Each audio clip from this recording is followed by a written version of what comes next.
அண்மைச் செய்தி.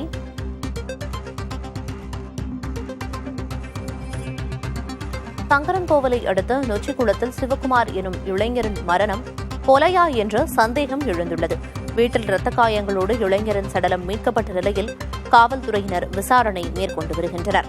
இளைஞரின் உடலை கைப்பற்றி சங்கரன்கோவில் காவல்துறையினர் விசாரணை தொடங்கியுள்ளனர்.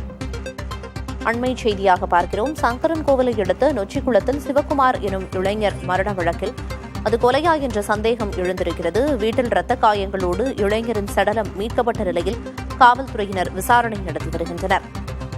இளைஞரின் உடலை கைப்பற்றி சங்கரன்கோவில் காவல்துறையினர் விசாரணை நடத்தி வருகின்றனர்.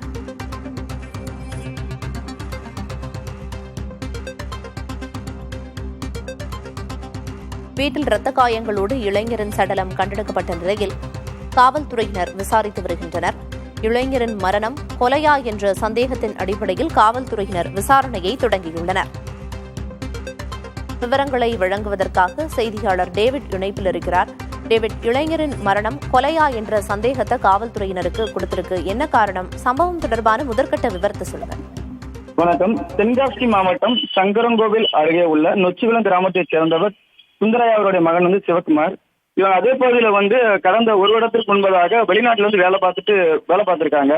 கடந்த 3 மாதங்களுக்கு முன்பதாக நம்ம சொந்த ஊரான நொச்சிகுளம் பகுதிக்கு வருகை புரிந்துள்ளார். இவர் அந்த பகுதியினுடைய சமையல் மாஸ்டராக பணிபுரிந்து வருகிறார்.